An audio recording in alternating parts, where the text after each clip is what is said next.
সাতঘরা পাঞ্জেরি ক্লাবের উদ্যোগে 2 দিন ব্যাপী ফুটবল টুর্নামেন্টে সম্মানিত সভাপতি, বিশেষ অতিথিবৃন্দ, খেলোয়াড়বৃন্দ, ক্লাবের সকল সদস্য, ক্রীড়াবিদ, সম্মানিত দর্শকবৃন্দ, সবাইকে জানাই আসসালামু আলাইকুম। এই ক্লাবের এই মনোরম আয়োজন, এই সন্ধ্যার আয়োজন অত্যন্ত মনোরম পরিবেশ এবং আপনাদের এই সুন্দর করে সাজানো গোছানো একটা এত সুন্দর একটা পরিকল্পনা, এত বড় প্রোগ্রামে আমাকে প্রধান অতিথি করার জন্য আপনাদের কাছে আমি আন্তরিকভাবে কৃতজ্ঞ এবং আমি উচ্ছ্বাসিত, আনন্দিত।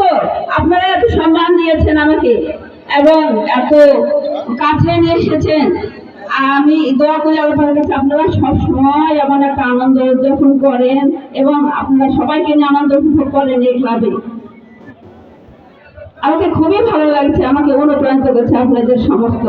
এখানে আপনারা সাংবাদিক ভাই যারা আছেন তাদের কথা হয়তো বলা হয়নি, আপনারা সবাই আমার প্রতি শুভেচ্ছা এবং ভালোবাসা এবং সালাম, আসসালামু আলাইকুম। প্রশাসনিক বৃন্দ যারা আছেন সবাইকে আমি জানাই আমার অন্তরস্থল থেকে ভালোবাসা এবং শুভেচ্ছা। আপনারা হয়তো সবাই জানেন যে এখন একটা মানে রাজনীতির একটা চলতেছে আমাদের সরকার গঠনের।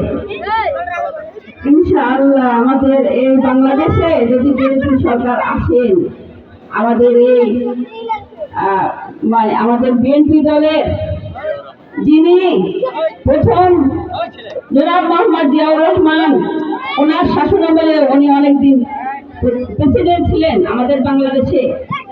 আপনারা হয়তো ছোট ছোট যারা ছেলে আছেন বা আমাদের ছোট ছেলে মেয়ের কথাই বলছি, তারা হয়তো বিএনপি শাসন আমলে দেখেননি।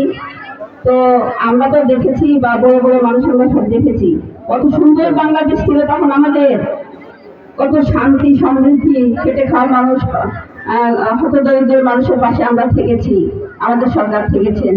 উনি এসেছেন এবং তাকে ভালোবাসেন। অনেক জনপ্রিয় চেয়ারম্যান ছিলেন উনি, আপনারা ভালো করে জানেন হয়তো। তার সম্পর্কে আর না কিছুই নাই বললাম, আমি শুধু জনগণই পরিচয় এটাই আমি বলবো। জনগণ অনেকে কঠিন ভালোবাসে, এটা আমি মাঠে এসে বুঝতে পারি।